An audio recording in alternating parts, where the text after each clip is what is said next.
अस्सलाम वालेकुम, this is Moid Pirzada in Washington, United states.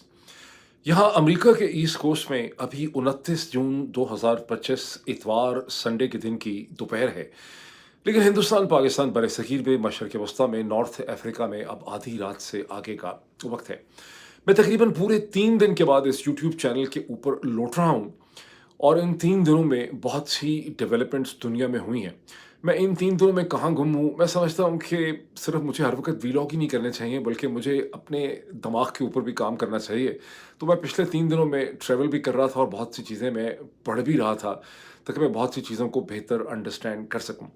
बहरहाल, और मैं समझता हूँ कि जितनी ज़्यादा मेरी बेहतर अंडरस्टैंडिंग होगी, उतना ज़्यादा मैं अपने व्यूअर्स को और आप सबको एक बेहतर वेल इन्फॉर्म्ड पर्सपेक्टिव आपके सामने चीज़ों का रख सकूँगा।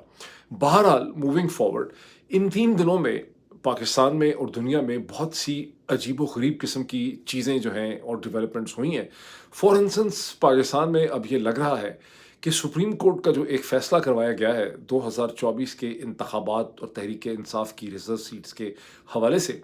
उसके बाद हमारे जीएचक्यू के जो थिंकर्स हैं, फिलोसोफर्स हैं, स्ट्रेटेजिक थिंकर्स हैं, दानश्वर हैं, दुनिया के सबसे अक्लमंद लोग हैं, अब वो ये प्लान बना रहे हैं कि खैबर पख्तूनख्वा में, सेंटर के अंदर वफाक में और पंजाब में पाकिस्तान तहरीक-ए-इंसाफ के असेंबलीज़ में फॉरवर्ड ब्लॉक बनाए जाएँ और फॉरवर्ड ब्लॉक बनाकर पार्टी को बिल्कुल इमरान खान से लाताल्लुक़ और आज़ाद कर दिया जाए।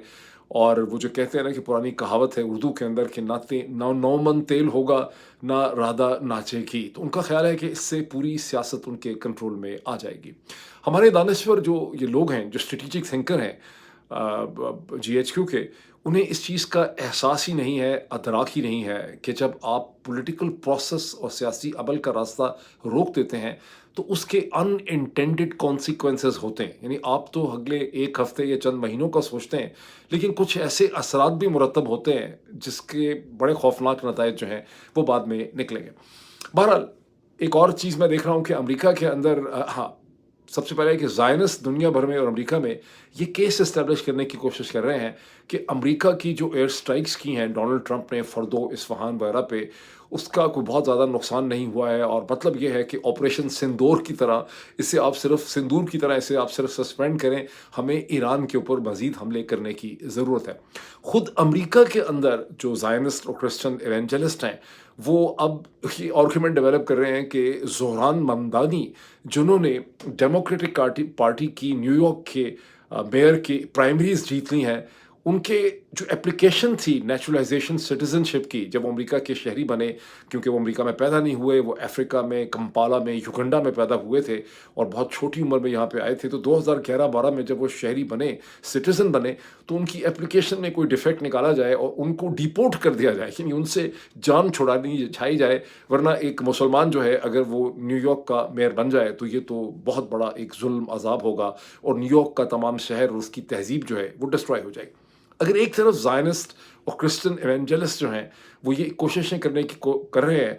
दूसरी तरफ इंक्रीजिंगली अमेरिका में इस किस्म का एनालिसिस छप रहा है और डिस्कशन हो रही है, जिसे अब शिकागो यूनिवर्सिटी के प्रोफेसर जनाब जॉन मर्शाइमर जो हैं, वो एक तरह से लीड कर रहे हैं कि ज़ायनिज़्म जो है एज़ अ पॉलिटिकल फ़िलॉसफ़ी, उसका जो हाईएस्ट पॉइंट है, वो गुज़र गया है। उसका ये एक ऐसी पॉलिटिकल फ़िलॉसफ़ी थी, एक ऐसी पॉलिटिकल आइडियोलॉजी है, जिसका आगाज़ 19वीं सदी के आखिर में हुआ। इस आइडियोलॉजी ने इसराइल की रियासत कायम की। इसराइल की रियासत बतदरीज बहुत ताकतवर हो गई, लेकिन इसराइल और इसराइल की जो ज़ायनिस्ट आइडियोलॉजी है, इसका हाईएस्ट पॉइंट गुज़र गया है और अमेरिका के अंदर इंटेलेक्चुअल सर्कल्स और अमेरिका की बहुत बड़ी जो पॉपुलेशन है, वो अब इसके बारे में सोचने लग गई है कि ये फ़िलॉसफ़ी, ये आइडियोलॉजी है क्या? और उसकी असल वजह ये बनी कि 7 अक्टूबर 2023 के बाद जो कुछ गाज़ा में हुआ, उसने लोगों को बहुत कुछ सोचने पे मजबूर कर दिया और ज़ायनिस्ट जो है, वो दरहकीकत अब अपनी डोमिनेशन को बचाने के लिए इस वक़्त एक स्ट्रगल कर रहे हैं।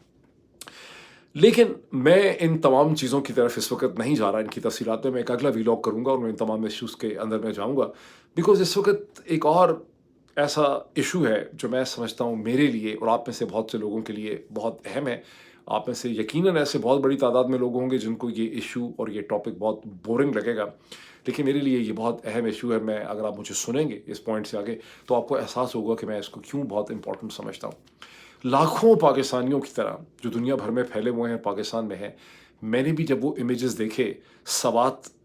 دریا کے درمیان، ریور سوات کے درمیان، کہ کس طرح پنجاب سے، سیالکوٹ سے آئے ہوئے 15-16 ایک ہی خاندان کے جو شخص ہیں، وہ ایک ایک کر کے دریا کے پانی کی طغیانی کی نظر ہوتے ہیں، جس میں چھوٹے بچے بچیاں بھی ہیں، بوڑھے ماں باپ بھی ہیں، پورا خاندان جو ہے وہاں پہ غرق ہو جاتا ہے۔ تو جو ایک سینس آف ہیلپلیسنس، بے چارگی اور بے بسی آپ نے اپنے اندر محسوس کی، جو دل خراش آپ نے اندر اس واقعے کا محسوس کیا، وہ میں نے بھی اپنے اندر اسی طرح سے محسوس کیا۔ لیکن اس کے بعد اس کے اوپر ظاہر ہے بہت ڈسٹربنگ یہ امیجز ہیں، لیکن اس کے بعد جو اس کے اوپر میڈیا پہ ڈیبیٹ ہوئی ہے، سوشل میڈیا پہ پوڈ کاسٹرز نے جو ڈیبیٹ کی ہے، ٹویٹر کے اوپر جو ڈیبیٹ ہوئی ہے، وہ بھی مجھے خاصی پریشان کن اور ٹریجک لگی ہے۔ بے حاصل، بے سود ڈسکشن، جس میں کسی نے اس کا نہ تو صحیح انالیسس کیا ہے، نہ اس کا کوئی حل ڈھونڈنے کی کسی نے کوشش کی ہے، صرف اور صرف الزام تراشی ہے، پتلون کھینچنے کی کوشش کی گئی ہے، تہمت کی گئی ہے، تانے دیے گئے ہیں، الزام لگائے گئے ہیں۔ فار انسٹنس مولانا فضل الرحمان کی جماعت نے تو باقاعدہ مطالبہ کر دیا ہے کہ علی امین گنڈا پور اور خیبر پختونخوا کی حکومت جو ہے اسے ریزائن کر دینا چاہیے، حالانکہ مولانا صرف اور صرف ایک لارجر جی ایچ یو کا جو پلاٹ ہے اس کے اندر پلے کر رہے ہیں۔ جنرلی اسپیکنگ لوگوں نے خیبر پختونخوا کی حکومت کو صحیح الزام دیا ہے کہ خیبر پختونخوا کی حکومت اس کے لیے ذمہ دار ہے، اور بہت سے لوگوں نے این ڈی ایم اے کا کہا ہے کہ نیشنل ڈیزاسٹر مینجمنٹ اتھارٹی اور اس کا جو پروونشل ڈپارٹمنٹ ہے، provincial disaster management authority P D M A, وہ اس کے لیے ذمہ دار ہے۔ وہ ہیں ڈیفینیٹلی ذمہ دار ہے اس کے لیے۔ اور ایک جنرل انعام حیدر ہیں جو اس وقت این ڈی ایم اے کے میرے خیال چیئرمین ہیں، یا ڈی جی ہیں، یا ہیڈ ہیں، ان کی تصویر بھی ٹویٹر کے اوپر جو ہے بہت زیادہ گردش کر رہی۔ میں نے اس پورے چیلنج کے اوپر بہت زیادہ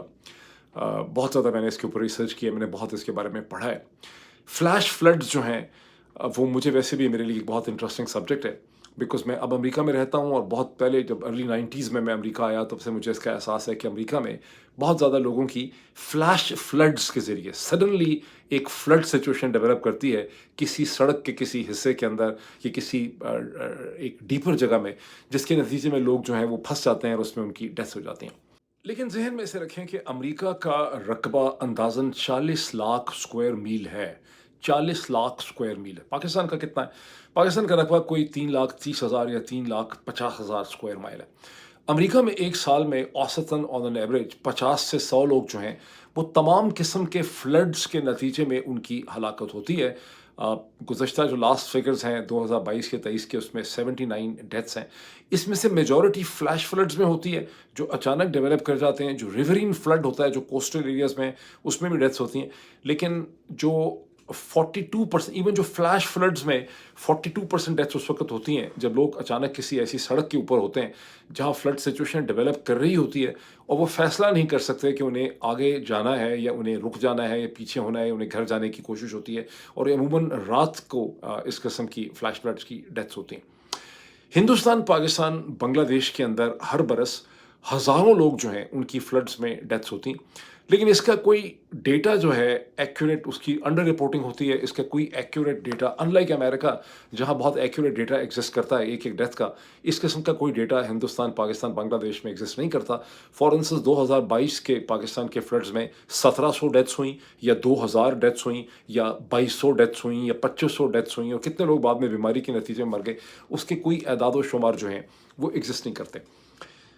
اچھا، اب سوات کی جو ٹریجڈی ہے جس کی امیجز آپ سب کے سامنے، آپ میں سے شاید ہی کوئی ایسا ہوگا جس نے وہ امیجز نہ دیکھے ہوں،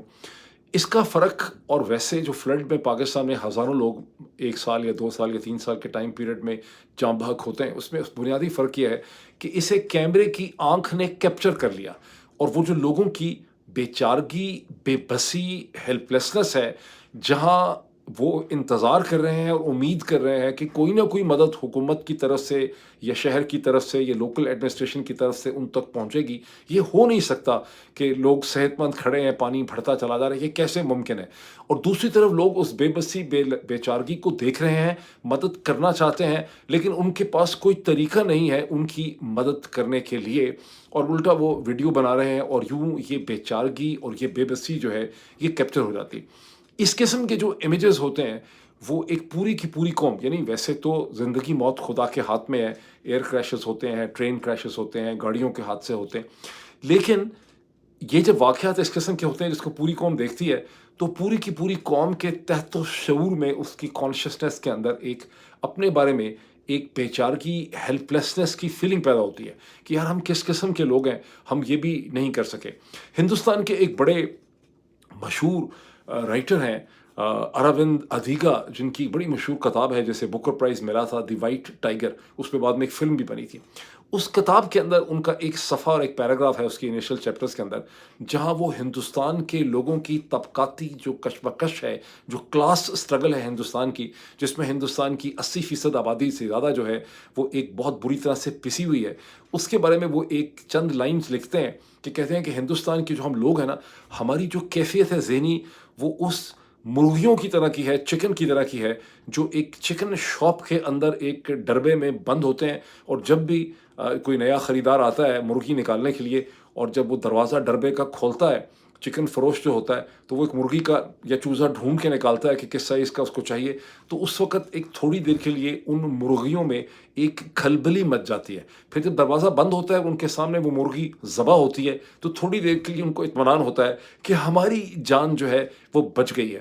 پاکستان کے لوگ ہوں یا ہندوستان کے لوگ ہوں یا بنگلہ دیش کے لوگ ہوں، چونکہ ہمارا موضوع پاکستان کے لوگ ہیں، پاکستان کے لوگوں کی جو صورتحال ہے وہ ایگزیکٹلی جو اراوند ادھیگا نے مرغیوں کی صورتحال ڈسکرائب کی ہے، کہ وہ تھوڑی دیر کے لیے بے چین ہوتے ہیں، لیکن ان کے پاس اپنی صورتحال کا کوئی حل یا سلوشن جو ہے وہ ایگزسٹ نہیں کرتا، اور یہی پاکستان کے لوگوں کی ایک نیشنل جو ہے وہ سائیکی۔ دوسرا ایشو، سب سے بڑا ایک اور ایشو بھی ہے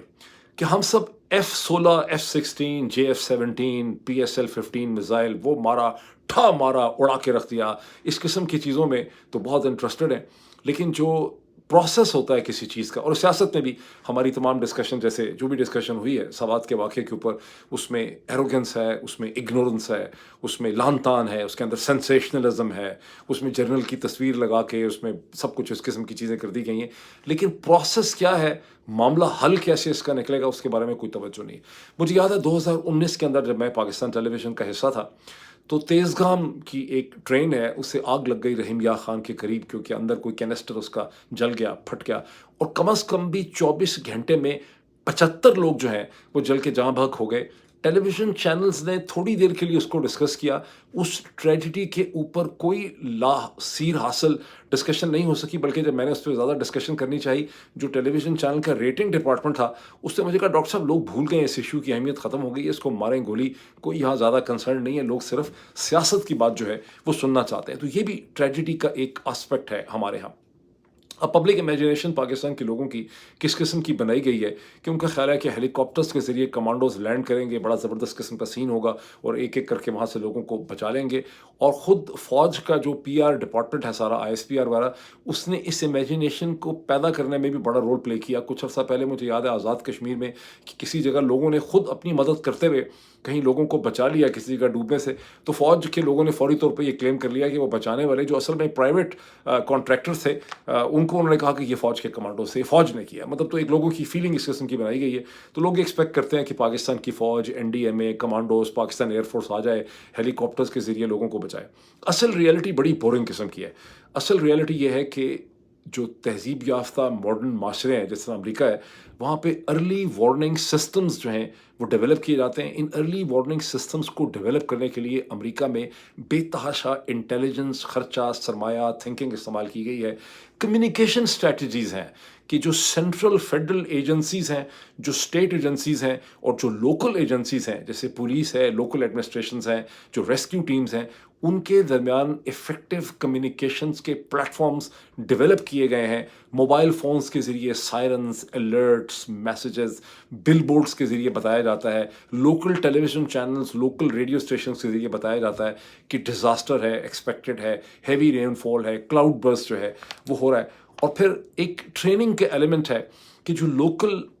پوٹینشیل ریسکیورز ہیں، جس میں سب سے امپورٹنٹ پولیس کو سمجھا جاتا ہے، ان کی ایک ذہنی ٹریننگ ہوتی۔ امریکہ میں ہر پولیس ڈپارٹمنٹ کی صبح مارننگ میں ایک بریفنگ بھی ہوتی ہے، جس میں ان کو مختلف چیزوں کی ٹریننگ دی جاتی ہے، ہر ہفتے، ہر مہینے ان کی مختلف ایشوز پہ ٹریننگ ہوتی ہے۔ تو پولیس پہلا لائن آف ڈیفنس ہے۔ ہمارے یہاں پولیس صرف لوگوں کو مارنے کے لیے استعمال ہوتی ہے، کراؤڈ کو بریک کرنے کے لیے استعمال ہوتی ہے، گرفتاریاں کرنے کے لیے استعمال ہوتی ہے، لیکن امریکہ کے اندر پولیس ہر قسم کے مختلف کام بھی کرتی ہے۔ تو جو ٹریننگ ہے لوکل باڈیز کی، पुलिस की और फिर लोगों की। सबसे ज़्यादा जो डिफेंस लाइन इम्पॉर्टेंट है, वो सबसे पहले लोगों की अपनी एक ज़ाती अवेयरनेस और कॉग्निसेंस है कि मुझे किस किस्म का ख़तरा है, मेरा मुफाद क्या है, मैंने अपने आप को कैसे डिफेंड करना है। तो मेरी जो गुज़श्ता कई घंटों की, बल्कि आप कह लें 2-3 दिन की रिसर्च है, वो उससे मुझे ये पता चलता है कि अगर अमेरिका के 40 लाख मुरब्बा मील के इलाके के अंदर साल में 50 से 100 डेथ्स होती हैं, और पाकिस्तान के छोटे से रकबे के अंदर हज़ारों डेथ्स होती हैं कुदरती आफात में, यानी कि पाकिस्तान में ज़लज़ला आ जाए, पाकिस्तान के अंदर सैलाब आ जाए, तो सैकड़ों हज़ारों डेथ्स हो जाती हैं, लेकिन अमेरिका में नहीं होती, क्योंकि लोगों के अंदर ज़ाती तौर पर बहुत ज़्यादा अवेयरनेस पाई जाती है कि मैंने अपना दिफा जो है वो किस तरह से करना है। जापान की भी इसी किस्म की सूरत हाल है। अच्छा, अब इसमें आप देखें कि अमेरिका के अंदर एक एडमिनिस्ट्रेशन है, वैसे तो बहुत सी एडमिनिस्ट्रेशंस हैं, लेकिन एक फेडरल एडमिनिस्ट्रेशन है जिसे नेशनल ओशियानिक एटमॉस्फेरिक एडमिनिस्ट्रेशन कहते हैं, NOAA, और भी बहुत सी हैं, WMS वगैरह भी है।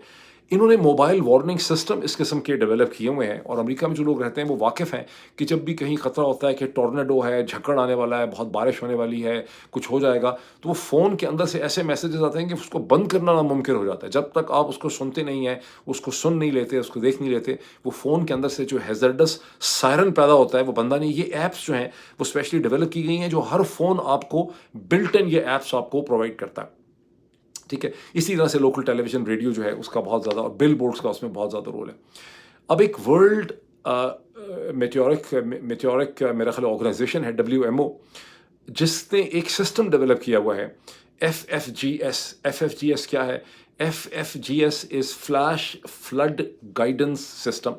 और ये flash flood guidance system south Asia में भी अवेलेबल है, हिंदुस्तान में उसका बहुत बेहतर इस्तेमाल हो रहा है, लेकिन पाकिस्तान में NDMA के साथ इनका रिलेशनशिप है तो सही, लेकिन गालिबन NDMA और इनके इस सिस्टम को बहुत बेहतर तौर पे NDMA या PDMA जो है ये इंटीग्रेट नहीं कर सके। और ये जो फ्लैश फ्लड गवर्नेंस सिस्टम है, ये बुनियादी तौर पे सैटेलाइट से आपको पहले, बहुत घंटे पहले, 12-10 घंटे पहले पता दे देता है कि किस हद तक क्लाउड बर्स्ट हो सकता है, कितनी बारिश होने वाली है, सॉइल मॉइस्चर की इसको खबर होती है, और इसे ये पता चलता है कि हाइड्रोलॉजिकल डाटा से कि अगले चंद घंटों में क्या होने वाला है, और फिर वो वार्निंग्स जो हैं वो आगे ट्रांसलेट करते हैं। अब सवात के केस में PDMA ने वार्निंग इशू की भी थी कि खबा खास ज़िला में 77,700 क्यूसेक से ज़्यादा का फ्लड होगा, और DC ने एक सेक्शन 144 की आगे से भी लगाया हुआ था, सेक्शन 144 में, कि आपको रिवर बेड्स के करीब, रिवर के जो एजेस हैं उसके करीब नहीं जाना चाहिए। और DC साहब ने बाद में ये कहा कि लोगों ने सेक्शन 144 जो है उसकी पाबंदी लोगों ने नहीं की है। अब DC साहब की अपनी जो लेवल ऑफ अवेयरनेस है, ये सेंस ऑफ रिस्पॉन्सिबिलिटी, वो ये है, ये वो समझते हैं कि CSS करके आए होंगे कि मैंने चूँकि दफ़ा 144 से अपने दफ्तर से कागज़ इशू कर दिया था, तो उसकी इम्प्लीमेंटेशन हो जानी चाहिए। असल हकीकत क्या है? असल हकीकत यह है कि लोगों के अंदर, पुलिस के अंदर, लोकल लॉ इन्फोर्समेंट के अंदर, लोकल डिस्ट्रिक्ट एडमिनिस्ट्रेशन के अंदर, होटल वालों में, रेस्टोरेंट वालों के अंदर, टूरिस्ट गाइड्स के अंदर और आम शहरियों के अंदर किसी किस्म की अंडरस्टैंडिंग, अवेयरनेस नहीं पाई जाती, और ना ही DC साहब का सेक्शन 144 जो है उसे इम्प्लीमेंट किया गया, या उसके बारे में कोई अदराक या अवेयरनेस थी, ना NDMA की या PDMA की जो वार्निंग थी उसकी किस्म की कोई अवेयरनेस थी। लोग जो खड़े हैं सेल्फियाँ बनाने के लिए वहाँ गए हुए हैं, रेस्टोरेंट वाले तो उनको वहाँ पे नाश्ता सर्व कर रहे हैं, चाय पानी दे रहे हैं, उनको कोई बताने वाला नहीं है कि यहाँ पर किस किस्म के फ्लैश फ्लड्स जो हैं वो डेवलप कर सकते हैं। यानी अवेयरनेस जो है बुनियादी तौर पर वहाँ पर नहीं उसकी पाई जाती। अच्छा, अब जो अ, असल चैलेंज, अच्छा अब ये है कि अगर वार्निंग दी भी, PDMA ने वार्निंग दी भी, DC साहब ने एक सेक्शन 144 लगा भी दिया, तो नेट इफेक्ट ये है कि उसकी कोई कम्युनिकेशन नहीं है। तो जो सबसे बड़ा चैलेंज है इस किस्म की सूरत हाल में, वो ये है कि आपको डिफरेंट लेवल के ऊपर communication ability, communication portals develop करने की ज़रूरत है अवेयरनेस के साथ, ताकि आप एक हैज़र्ड को, एक ख़तरे और रिस्क को आप लोगों तक पहुंचा सकें। इस सारी डिबेट की अहमियत है। इमरान खान की हुकूमत ने एक विज़न दिया था खैबर पख्तूनख्वा में टूरिज़म के लिए, अब से बहुत साल पहले। उससे पहले खैबर पख्तूनख्वा में कोई इतनी टूरिज़म नहीं होती थी। ये हज़ारों सैकड़ों बरस से ये खूबसूरत मकामात दरिया के, पहाड़ियों के मौजूद हैं, लेकिन टूरिज़म का कल्चर डेवलप करने में इमरान खान ने एक विज़न दिया था। ये जिस किस्म के हादसे हो रहे हैं, एक कुछ अर्सा पहले, कुछ महीना पहले खैबर पख्तूनख्वा में एक पंजाब से आए हुए, सियालकोट से ही आए हुए टूरिस्ट को ब्लास्फेमी का इल्ज़ाम लगा के बेचारे को जला दिया गया। उस वक्त सैकड़ों लोगों ने उसकी वीडियोस बनाई। इनका रिस्क इसमें यह है, ज़िंदगी मौत खुदा के हाथ में है, लेकिन इन वाक़यात से खैबर पख्तूनख्वा का टूरिज़्म का जो कल्चर है और जो उसकी आमदनी, रेवेन्यू स्ट्रक्चर है, वो सारा का सारा जो है वो डिस्ट्रॉय हो जाएगा। इसलिए इस पे सोचने की ज़रूरत है। कुछ एडिशनल फैक्टर्स मैंने देखे हैं, जो मैं आपको बताता हूँ। रिवर सवात के अंदर जो ग्रेवल माइनिंग की गई है, जो मुख्तलिफ जगहों पे खुदाई की गई है, वो और जो रवा सवात रिवर के आगे-पीछे उसकी एम्बैंकमेंट और उसके एजेस के ऊपर जो बहुत सी बिल्डिंग्स, स्ट्रक्चर, रेस्टोरेंट्स, होटल्स बना दिए गए हैं, और गैर कानूनी तौर पे बनाए गए हैं, उससे दरिया का जो बिहेवियर है, उसकी तुग़यानी डिफरेंट पॉइंट्स में जो है, उसकी जो फ़िरॉसिटी है, उसमें भी बहुत सा फ़र्क पड़ गया है, उसमें इज़ाफ़ा आ गया। उसके अलावा जो क्लाइमेटिक चेंज है, जिसके बारे में दुनिया में शोर मचता रहता है, उसकी पाकिस्तान की हुकूमत में कोई अंडरस्टैंडिंग नहीं है। 3-4 बड़ी चीज़ों का फ़र्क ज़रूर पड़ा है। एक तो जो early and rapid glacial melting है, वो हो रही है। क्लाउड बर्स्ट अनएक्सपेक्टेडली उनकी फ्रीक्वेंसी में इजाफा हो गया, सवात में कहते हैं क्लाउड बर्स्ट था। इसी तरह अर्ली मॉनसून रेन्स की शिदत में इजाफा हो गया। बुरी खबर ये है कि क्लाइमेटिक चेंज की वजह से इस किस्म के हादसात की फ्रीक्वेंसी में अब मज़ीद इजाफा होगा। तो जिस किस्म की डिबेट की गई है, वो बड़ी नाकाफ़ी है। असल में इन इश्यूज़ को सोचने की ज़रूरत है। अगर आपको पाकिस्तान के लोगों की जो एक अपने बारे में एक उनका एहसास है कि हम किस किस्म के लोग हैं, उसमें कोई फ़र्क डालना है, या आपको खैबर पख्तूनख्वा की या पूरे पाकिस्तान की टूरिज़्म को आपको बचाना है। ये मेरी कंट्रीब्यूशन है। I will come back with politics in the next vlog. Thank you.